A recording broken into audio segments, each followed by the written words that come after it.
Welcome back to the Profitability Project. Today, I have Gracie joining us, our resident CFO, which we've had her a couple times, but we don't always get Gracie. She's a very busy woman. So I'm excited you're here, Gracie. Excited And to be here. I am Joey Albertson, the founder and CEO of the Profitability Project. Did I say welcome back to the Profitability Project or did I say the Profitability Podcast? Because now I don't remember. Ugh. Well, here we are at the podcast. The company is called The Project. It's confusing. It's interchangeable. It's fine. We're missing our other ladies today because it is month close and they've decided that they're busy. And how dare they? Honestly, Doing work, accounting, how dare like, they? that's so rude. Taking care of our clients. It's the people want to hear from us. I'm pretty sure our 2 listeners on this podcast are just really upset, but it's fine. Okay, so today we're going to be talking about I probably get this question more than it's definitely top 3 questions that I get as a CFO, and it is one of the things that is it's probably one of the most expensive things that business owners deal with and that we see in small business finance, and that is the difference between W-2 and a 1099 contractor. Well, business owners always ask me if they should have a contractor or a W-2, what the difference is, or they don't ask me, and I wish they would have because they've hired a bunch of contractors that should have been employees or vice versa, right? And so I want to talk about the difference and basically just give kind of like a, you know, W-2 versus 1099 101 course for small business owners so that they can find out once and for all the difference and make sure that they're compliant in their business. Yeah, and I also think more than just the difference, but what actually happens when you get them mixed up and you get them wrong, because the consequences are real and they happen all the time. We see it all the time, and so we want to make sure that we're able to avoid those as much as possible. 100%. It is a big time compliance issue, which we'll talk about kind of, like you said, the disastrous effects of when you get it wrong. And also maybe a little bit of behind the scenes education of what it means for our job and what it looks like from our perspective when we have 1099s versus W-2s. So this episode could be for you if you've ever paid someone and you're just like, I don't know, I just Venmo'd somebody to help me out. That is like the classic case of, I don't know, I just Venmo'd them, which I have to tell you, Gracie, I kind of, I'm so afraid of confrontation. You know this about me. And so I really can't say that it was like an argument on social media because that is not at all what it was. But I posted about this on LinkedIn this week and I got some comments that were like, I think it's fine if you Venmo people and that's not a big deal. And so I want to get into that a little bit too, because I thought their perspective was really interesting. And I think it's worth adding additional context to those posts. So, um, yeah, if you've ever hired a contractor because it felt easier, this episode is for you. Or if you just genuinely don't know the difference, but you want to know, because all the good business owners, right, like stay up at night and have these panic attacks at 2 a.m. of like, is the IRS going to knock on my door? So let's just put those fears at ease. Zero judgment of what you're doing now. We see it literally every single day. We're just here to help you fix it. So let's start at the beginning because I think a lot of people assume they know this or they know they don't know this and they want to know. But the common assumption is if I pay somebody a salary, their W-2, if I pay them for a project or by the hour, they're probably 1099. And it's that simple, right? Crazy? It's that simple? Well, that's partially true. Because, yes, if you pay someone a salary, usually they're a W-2. If you pay them by a project, usually they're a 1099. However, the IRS doesn't care as much about how you pay them. It's more about how much control you have over their work, if that Yeah. makes sense. Yes. And I want to hear more about that because also joked on Instagram this week that I'm super bossy. So I only hire W-2s. So tell us more about what that means. Yeah. So basically, the relationship that you have with your employee determines if they're a W-2 or a 1099. So it's not sometimes business owners will run into they say, "Oh yes, they're a 1099 because I said they were a 1099 or because they asked me to be a 1099." Mm-hmm. And that's just not really the case. So the IRS uses what's called a behavioral control test. Basically, it's saying how much does the business control of the work that's getting done. Essentially, if I am hiring someone as a business owner and I am setting their hours, I am training them, I am providing them equipment to be able to do their job, Mhm. they're a W-2. Yeah. If they set their hours, they bring their own equipment and their own expertise that I don't have to train them on, then they're a 1099. It's the relationship. So the end goal is gonna be the same. How we treat that employee, how we get to the end goal, that's what makes the difference. Yeah, I love it. And it confuses people because there is black and white. It is. There's a right way and a wrong way to do it. But I think there's in today's gig economy, it feels like a lot of gray area, right? And I've had clients who come to us and they've had a contractor with them for 2 years, but that contractor, quote unquote, has the same hours every week and they've got a company laptop and they're following the internal processes of the company. Unfortunately, that's not a contractor. That's an employee that you have, Right. in the wrong Right. classification. I think a good way to highlight this concept is actually using our company as a good example. So, I, at the Profitability Project, employ people like Gracie to help me execute on client work, which makes Gracie a W 2. She's helping execute on client, right? But our clients hire the Profitability Project as a contractor. And the reason for that is exactly what Gracie just said. We come with our own processes, our own areas of expertise. We are teaching the client or implementing systems for the client that they didn't have previously. We use all our own equipment and we kind of dictate how the relationship runs rather than that client employing us as a W 2 as employees of their company. In that case, again, like you said, they would be training us, they'd be handing us processes that we would then follow. And that's not really how it works. So you can kind of break it down that way, right? Of like, okay, is this the profitability project where they're coming in and kind of dictating how things are going? Or is this Gracie where she's got a mean overseer of a boss who Ugh, the dictates worst. every single thing she does and how she does it? Well, and Joey, I also think it has to do with how they get paid too, For because sure. like for me as an employee of the Profitability Project, you have set my wage. I know what I'm working for and it's hourly. That's what it is, but you set that.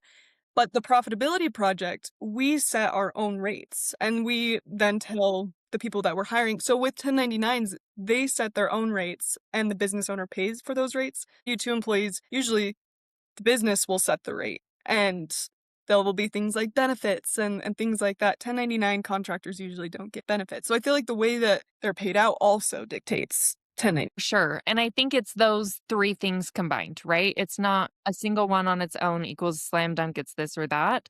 Mhm. It's the totality of the picture. And so I'm going to have you list the three one more time that you mentioned. And then as a business owner, what I want you to have in your head as a mental checklist is it covering all of these three? If yes, it's W 2. If no, it's a 1099. Yeah. So the three that we've talked about so far is the behavioral control. That's what we talked about, like what is actually happening with the work. Yes. The financial control. So how are they getting paid? Do they set their own rates? Do they have their own business expenses? Are they using company equipment? That sort of thing. So the financial controls and then the relationship between. So is there a written contract? Do they get benefits? Is their work central to your core business or are you bringing them in for a project? The nature of the relationship. So those three things I feel like are really good starting points for those. Again, like you said, no one of these things makes a 1099. No one of these things makes a W-2.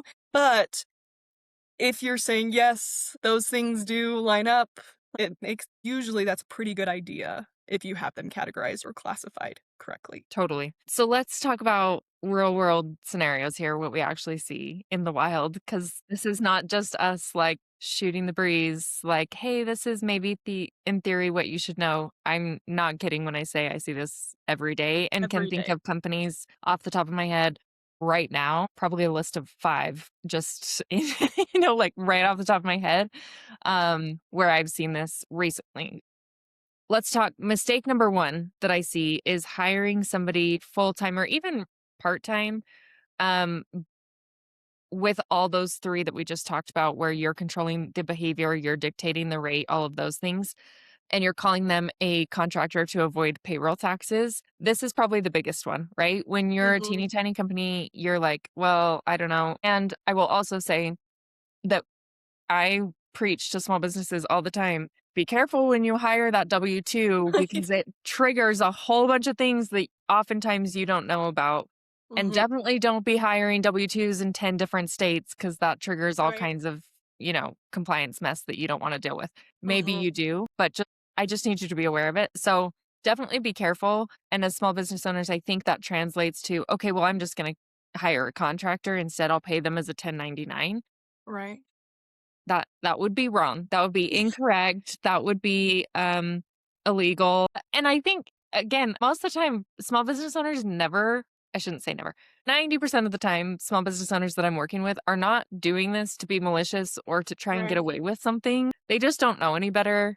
Mhm. And you're trying to keep costs down when things are just starting out, and you don't realize that you're creating a huge exposure or a huge liability, Right. but you are, and the IRS can and will see it, and the state labor board can and will see it. And when they do, you're on the hook for those payroll taxes that are backdated, plus penalties and interest, which is really unfortunate. And the Department of Labor puts the average cost of a single misclassification at around 10 grand. So you're Which is playing with not small. fire, small amount. And I would venture to guess that if you hired a person part-time for your business and they were like your first hire, their payroll taxes are probably not going to add up to 10 grand, let alone, all the penalties and interest, like you said. So it's worth doing it right the first time is what I'm trying to get Right. out here.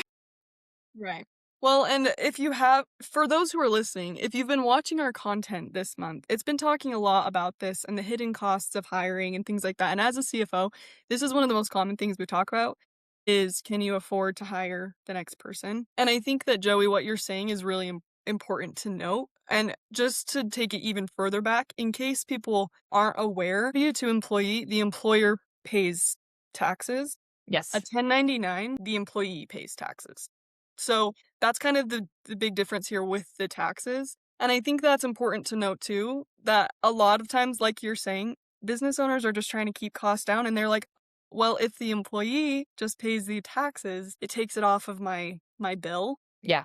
It doesn't, because Yeah. if, like you're saying, with the misclassifications and things like that, those really do get found and they do add up. And so I just think it is very important to note that you're not shifting taxes because the taxes are going to get paid, and 9 times out of 10, it's going to be you tenfold. So much better to just start it off. So But I true. also feel like, well, do we have anything else on this point before? 'Cause this is just getting the ball rolling for me. One of my biggest things that I see with this specifically, with small business owners is they'll start and they'll say, okay, I don't have a payroll system set up. I'm just going to pay on Venmo, which we talked about at the beginning. And I actually saw your post on LinkedIn. So I'm very excited to hear your insights on this because this is something that as a bookkeeper and a CFO, I feel very strongly about, is the Venmo contractor, especially when the contractor is actually a W-2 employee.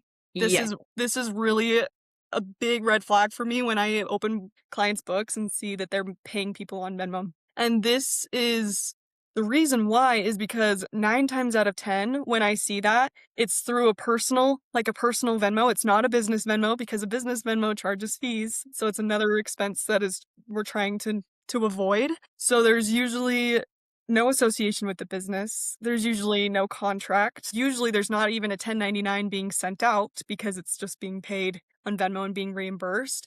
There's nothing on paper, so there's no paper trail for it at all. And for most business owners, they're like, this feels fine because it's still an expense coming out, but you're not seeing the big picture. Venmo, just like with any other payment platform or anything, the threshold for 1099 contractors when you have to start reporting is $600. Yes. And that changes every year. Also, love that Yeah, for us. we love, yeah. Yeah. It did But revert back. It is now the yeah, old 20 the old way. is it 2,500? I think it's 3,000? 2,500. I was just gonna double check that actually. Yeah, it jumps all over. Every year it changes, and we love that for us. Yes. But that makes it even more important to be compliant because you just the tax law changes every year and you want to make sure that you are compliant so you don't have to change everything that you're doing to fix it. Anyways, when it goes over that $600 threshold, that's when you have to give a 1099. Venmo's going to report that to the IRS. And then there's a discrepancy between what they reported and what you reported or didn't report because it's all just not on paper. And so I think that this is something else that's really important is that with things like this, if there's not a clear paper trail, that's just opening you up for an audit. And if they find that in an audit, that's going to open up the rest of your business to be audited as well, which is just something we're going to talk about that a little bit more later, but that's no one needs that, It's just Nobody. no one wants that. It's just not Yeah. what we want, right? Yeah. It's So, not ideal. yeah. I Anyways. Here's my 2 cents on the Venmo thing. I Well, hate Venmo. tell me what you learned. Yeah, so this is what we got. Okay, so I love that you point out the personal versus business Venmo, okay? Because Mhm. you're correct that if a business Venmo is set up and connected to the books, that actually eliminates a lot of the 1099 distribution discrepancies, I guess I'll Right. call them, where we can categorize them correctly. Venmo's going to take care of the things for Mhm. us. That's all fine and good. I don't think I've ever had a client that has a business Venmo. Not one. Not when they come to us. I've helped a few set them up, but it's not a walk in the park. It's not, and I think there's better platforms. I mean, I'm gonna Yes. be honest with you, I'm not a fan of Venmo in general for business. I think it's Mhm. inefficient. I know it's so easy, and I promise you I use Venmo every day of my life. I love Venmo, but just not for my business. It Yeah. is perfect for splitting the utility bill. It's perfect for paying your Right. portion of the rent, right? Like, paying somebody back for dinner, whatever it might be. I love Venmo for that purpose. I hate it for business. Mhm. And what the feedback I got on my post, I basically said, like, get rid of Venmo, use Gusto instead. I love Gusto for paying contractors, and then Gusto will handle the things for you. It keeps you very compliant. From a bookkeeping standpoint, makes my life so much So easier much easier. because I have visibility into it. Again, if you have a business Venmo and we have visibility into that, that's fantastic. That works the same way we can account for all of Mhm. the things. And Venmo will also issue that 1099, just like you said. Mhm. So that's great.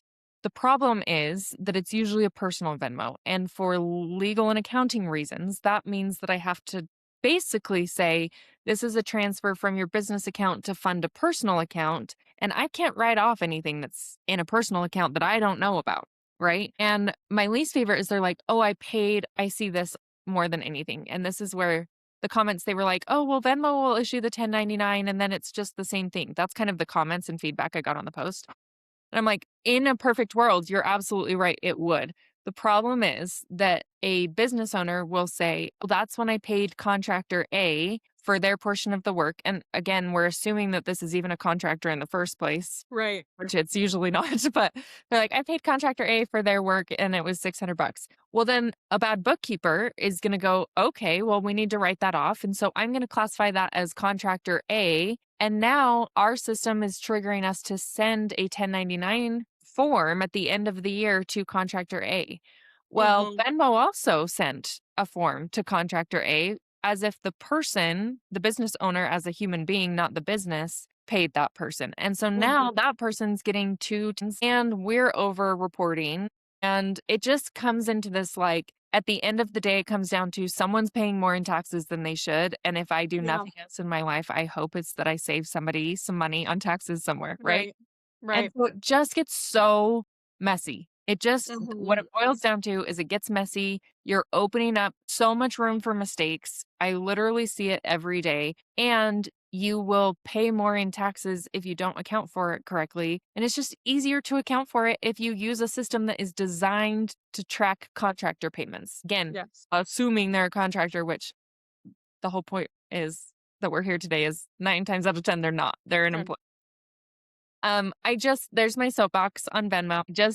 I'm really passionate about Venmo for business. I just don't think it's the best idea in the whole world. I think there's better platforms. Esto and even Bill.com can do everything that Venmo can do. They can track and reimburse expenses. And Mhm. if you do nothing else, okay, like if you get nothing else from this podcast episode, please just keep everything on the same platform because Mhm. then at least that Yes. platform is the correct one. That one's Bible. They're in charge of sending W-2s or 1099s or expense reimbursements or whatever it might be. at the end of the year. Biggest payroll nightmare in the history of the world is when we're trying to corroborate 2 payroll systems or 2 bill reimbursement systems or contractor payments or vendor payments, whatever, and trying to, like, make them all match one. You will overpay in taxes, period. Mhm. It just will Yeah. happen. So, there's my Well, Venmo soapbox. I love it. I think that's so great. And I think that it relates perfectly. A few weeks ago, we did a podcast specifically about splitting up business and personal and the legal Yes. side of it and the number side of it and why it's so important. If this resonates with you, go and listen to that podcast because we are pretty passionate about that. And if you are currently paying people on Venmo and you just didn't realize, give us a call because we would love to explain this and help you get set up on a system that's going to be compliant and going to be way easier for you to get accurate numbers and to take care and protect you and your employees.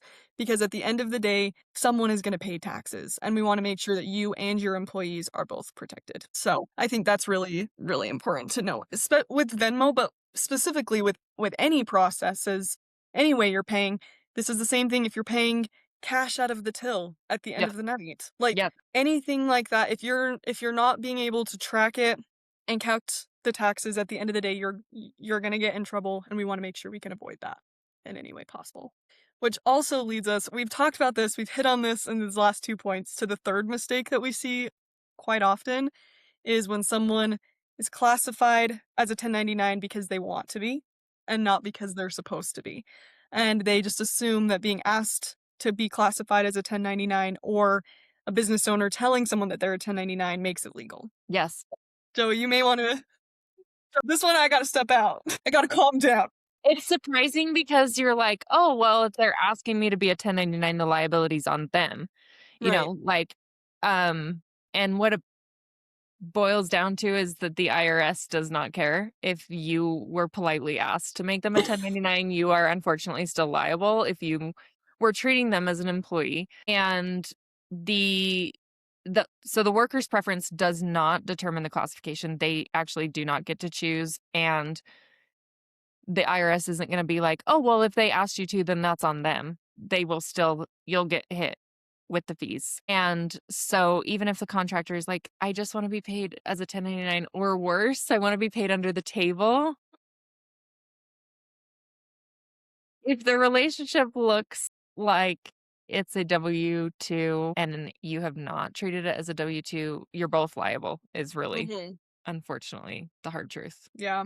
Well, and I think a lot of times too, the worker doesn't really realize what they're being exposed to. They're not a business owner. They're not paying the employer taxes. If the IRS reclassifies them, they've got their own back taxes to deal with. It's not a favor to the business owner. It's not really a favor to the employee.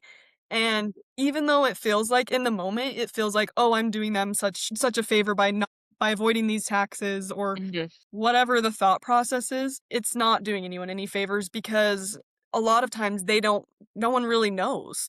And so I think it's really important to be educated on what is actually happening when you do that and when you do it incorrectly. Because as an employer, you want to make sure that your employees are taken care of. And as an Yeah. employee, you want to make sure that your boss is taking care of you. Like that's Yes. ultimately, obviously, you go to a job to make money, but you want to make sure that you feel safe there, and taxes like, being hit with a surprise tax bill on either side is not a win for anyone. No, and I think it's really hard when someone's like, "Oh, yeah, just pay me as a contractor, like, all good," and then they get their first check and they're like, "Sweet, no taxes taken out. I'm making so much more Mhm. money this way. That's so amazing." And Right, then they file that 1099 with their return and they realize they've never paid any taxes, and so now they have this huge tax liability and they right. didn't expect it. That is a surefire way to get your employee to quit on you, is Yeah, when they now owe money that they didn't realize that they were mhm, supposed to be paying.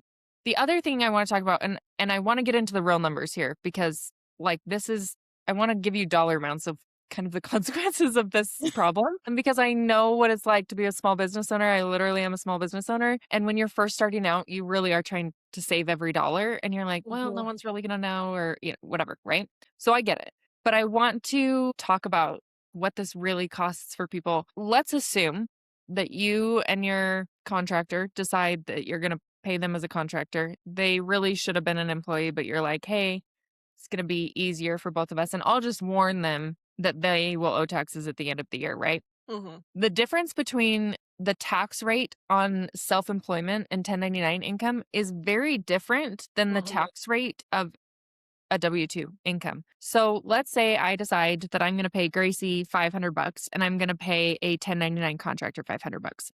They will not owe the same amount in taxes on that same $500 because W-2 payroll rates are less than self-employment rates. And you get self-employment rates again when you're getting paid by somebody and they are not paying their portion of the taxes as a W-2. And so you are costing again, I want to go back to the example of like we just decided to make them a contractor and like I'll just let them know to save their portion for taxes. They will pay more in taxes if you do that than if you put them on a W-2. So even though they're like, "Oh, sweet, like taxes aren't getting taken out of my check." It's as if 22% of that $500 they will owe that after the Later fact. on. Whereas if you take it out of their check every single week and file it as you're supposed to with payroll taxes, I think it's closer to like 15, 16%, obviously, depending on the state and the situation. Mhm. And that's a huge difference. I mean, Yeah. that's a big deal. So it's not saving anybody money. It's actually costing everybody more money. The employer does have a portion when they have a W-2, whereas self employment and, if you have a contractor, they don't have a portion unless you misclassified and you get busted for that. Then there's costs associated with that. So let's talk about that. Again, you have unpaid employer taxes. That's 7.65% in FICA of a match that you should have been paying if they were actually treated as a W-2. Tack on 7.65% on top of that $500 we paid this person. Let's say $600 just for because that's our current shelf. Unemployment taxes, those rates vary from state to state. In Washington and California, in New York, I'm going to tell you right now, you do not want to be paying back unemployment taxes in those states. It is expensive. Plus, they have all kinds of fun additional taxes like paid family medical leave and just all kinds of, I think there's like an Washington administration fund that I pay into every month. Like there's so many additional things. And again, those rates vary, but they can be 2 to 10%. And that's just the back taxes that you owe. Then you're talking failure to file penalties for the W-2s you never issued, all the interest and penalties of it, going back to the first day that you brought this contractor turned employee in. And that's just federal taxes. I mean, I mentioned state unemployment taxes. Federal unemployment is a thing as well.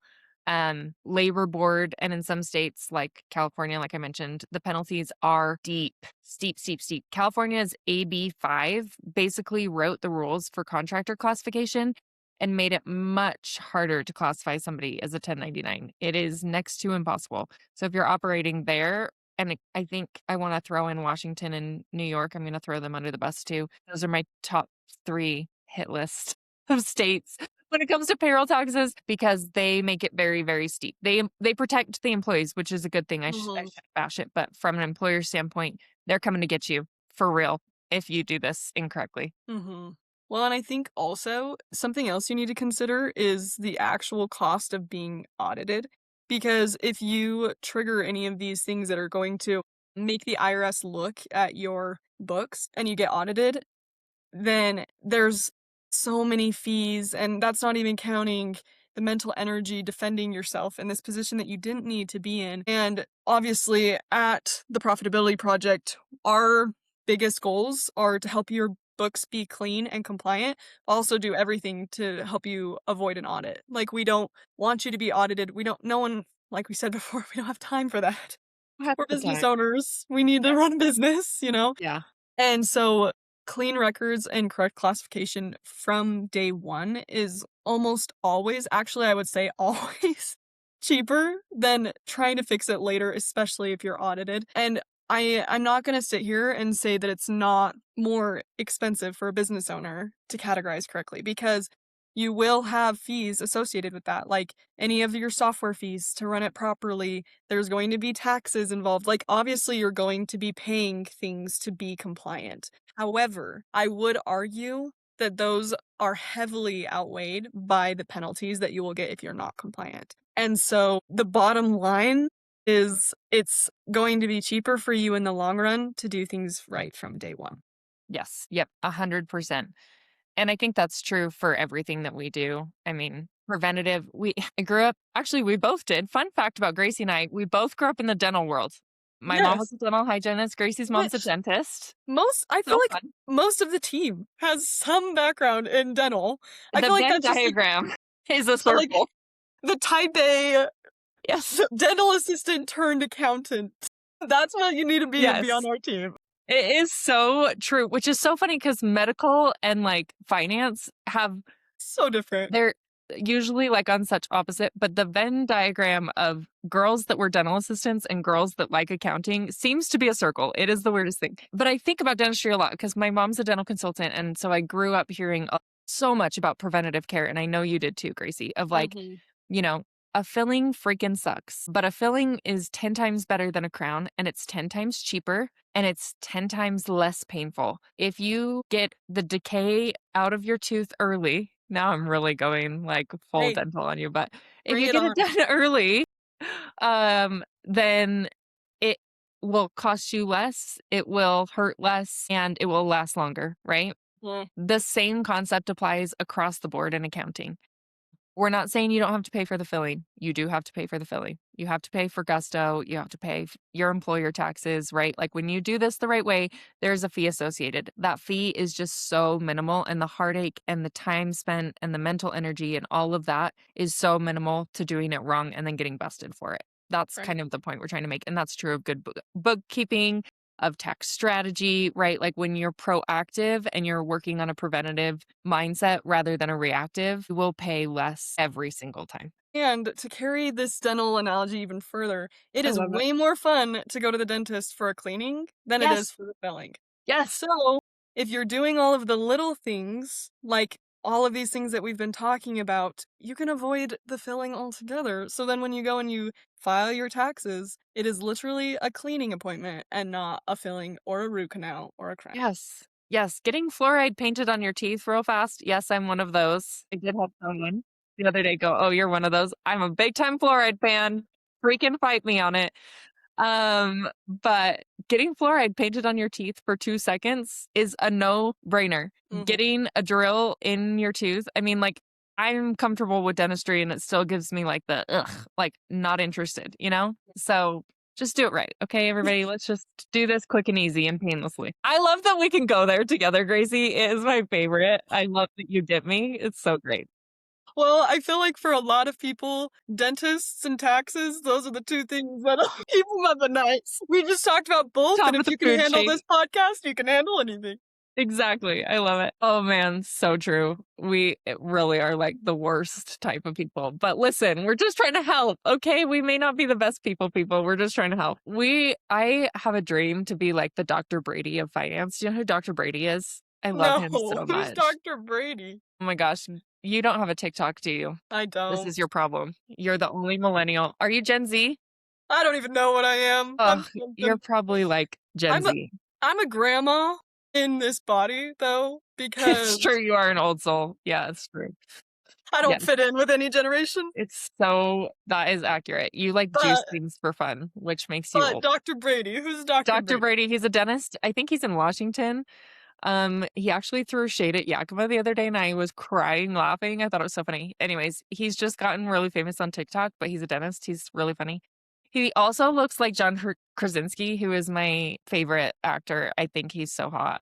I He's know. my I have a little bit of a crush, just a little. just a There's an little. there's an ad right now. It's a car ad and he's driving and he's like getting away from ninjas and stuff. I watched that ad. I'm very excited when it comes on. That ad would be 45 minutes long on my He is so good looking. Okay, we have deviated, but Yeah, we Dr. gotta get Brady, back. Dr. Brady, he's funny. He's a dentist and he looks like John Krasinski. Like, how could you not? You know? I think he is so funny, but he's just relatable. He makes dentistry cool. He's also really funny. He's super crass. So just a warning, but which is funny because he's Mormon. It's great. Anyways, let's go back. Let's get back to accounting. Bring back. If you're here for the payroll. Okay, let's say someone's listening to this and they are just really not sure where they stand. What should they do?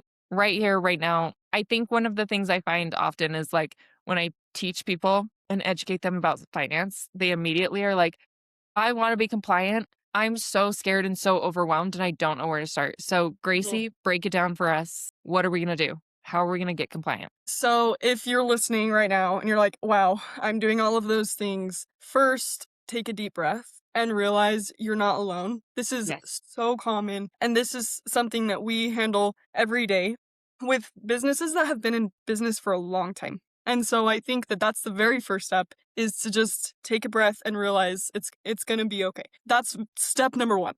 And then step number 2 is I think that it's really important to go through and see who you're paying. Who have you paid in the last 12 months? Um, who I think that it's important to note your employees and also anyone that you've paid that is not on payroll.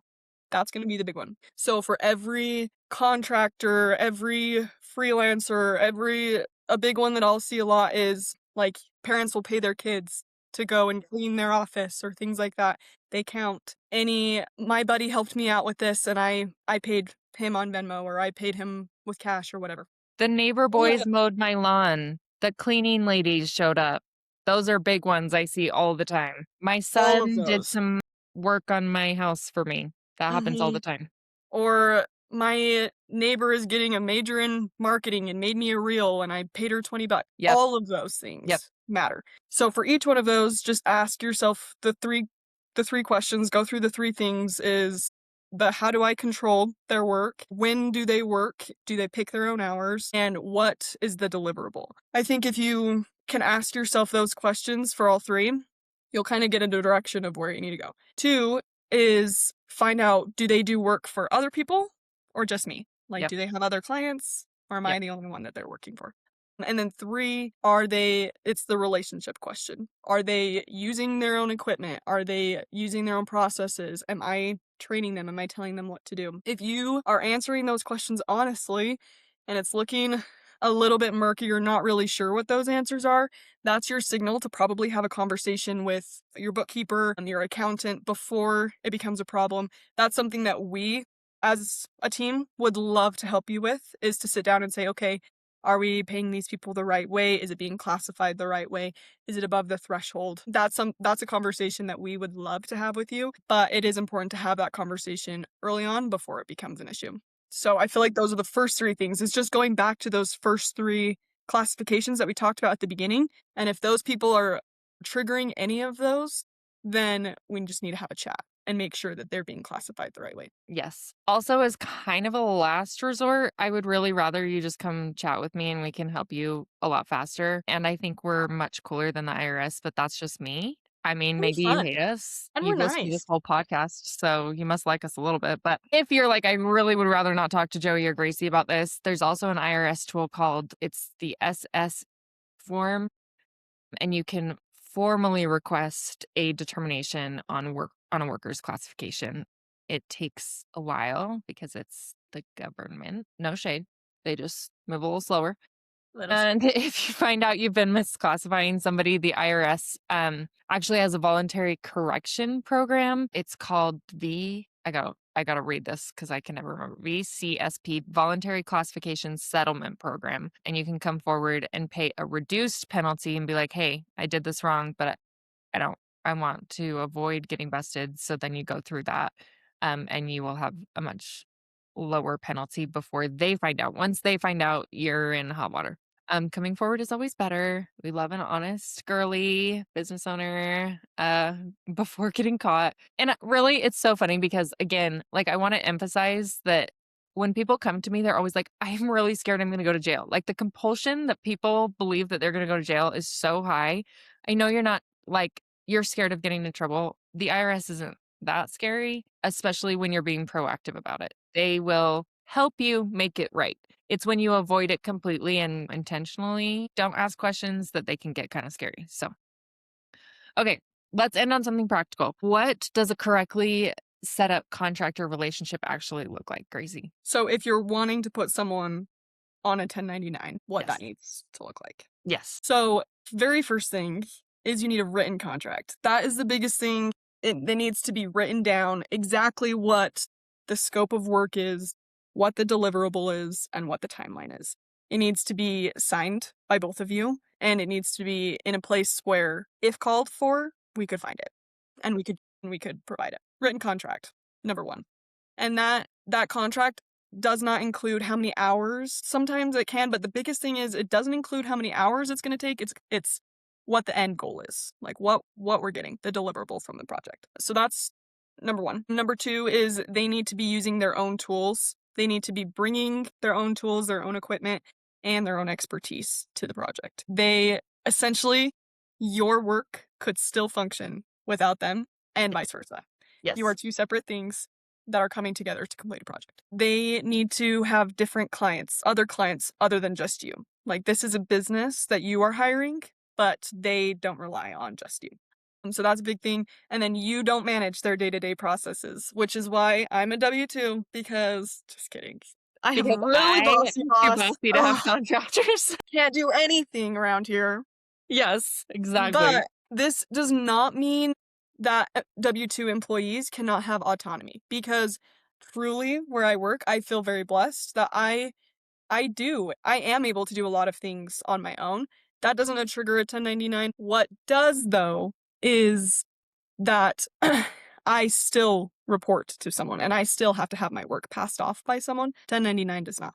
And then at the end of the year, all of the people that meet all of those thresholds, you need to issue them. It's called a 1099 NEC, but a 1099 for anyone that was paid above the threshold for that year. Pretty much what a 1099 contractor relationship needs to look like between the business that's contracting work and them. And then on the employee side, this is not a 1099. If you're a W-2, you're on payroll. So usually this is weekly, bi-weekly, or monthly. You're being paid with a normal cadence. The employer is withholding taxes. And the employer is paying, and the employee paying Yes. FICA, paying all of those employment taxes. They're getting a W-2 in January, not a 1099, but it's clean, it's documented upfront for both sides. W-2 employee, we talked about this a little bit. Payroll to set up, or paperwork to set up payroll is a little bit more than a 1099. It does feel like a little bit of an upfront burden, and you do have to talk to a few more agencies than with a 1099, but it's protection for both you and your employee. So that's kind of the difference. That's what it will look like for a 1099 versus a W-2 when everything is compliant and the way it should be. So true. And that's also something we help with. It is painful. Mhm. Working with state agencies for anything is painful. They don't make it super easy. Luckily, we know our way around most of those states. And I can at least figure out how to get you registered. Again, even using something like Gusto or QuickBooks Payroll, it's garbage in, garbage out. So if you're running Mhm. QuickBooks Payroll, that doesn't necessarily mean you're fully compliant. You still have to put Mhm. all the right ID numbers in. You have to get them from the right agencies, which means you have to register, and make sure that QuickBooks then turns around and files or Gusto turns around and files. All of that maintenance and monitoring is something we absolutely do here. We love to do it. Becca, who's not here right now, but she is a whiz at this stuff. She's This the is what queen. she does. So if you're feeling overwhelmed or lost again, please give us a call. Doing this right isn't just about avoiding penalties, although that's a big part of it. It's really about building a business that can actually scale without exposure or without like a landmine sitting on your Yeah. books. Yeah. I call them exposures a lot, but they are every time I do a proposal, I do an analysis of the books. When somebody comes on to work with us, I do analysis of the books and I determine what their exposures are. This is a huge one. It comes up Mhm. almost every time. So let's just get rid of that exposure. We can sleep at night. We can know we're not going to jail. Just again, like scale a legitimate business. I think there's a lot of people who are like, I just want a legitimate business, but I feel like a fraud. This is one step in the right direction of getting it set up and getting it right. Okay, that's W-9 versus 1099. Again, if you took nothing else from this episode, the classification isn't about what you agreed to call the relationship. It's about what the relationship actually looks like, what you have decided needs to happen between the two of you. Be honest about what that actually is, and you're most of the way there. And if you're not sure, which is totally normal and okay, ask someone who knows. That's Yes. what we're here for. Yeah. That's what we love to do. Joey's really humble but this year we celebrated 5 years of the Profitability Project, That's true. and I just think we have like, that is the coolest thing Yeah, ever. it is. Also, just wanna highlight, like, we and before that, we've been in this. We know this. We've seen this, and we've seen all the cases of in all the books. So, that's the biggest thing. Come if you're not sure, come and have a chat with us, and we will be more than happy to help you learn and grow your business in the right way. Yes. And if you're not ready to make that leap, but this episode was helpful, please follow the show wherever you're listening, the two of you that are listening to this. It helps us find the business owners that are ready. And that is a huge help to our small business. It's one of those things that's like totally free for you to do, but makes a huge impact for us. So it means a ton if you just follow along. We are everywhere on social media, but our podcast specifically is on every platform, including Spotify. And then if you are wanting to watch the video, we're also on YouTube, as well as like Apple Podcasts and all of those. We'll link the IRS resources that we've mentioned, all of the forms and some helpful articles that they have on how to classify an employee or a contractor, the behavioral control test, the SS8 form, and the VCSP in the show notes. But thanks for being here, and we'll see you next time.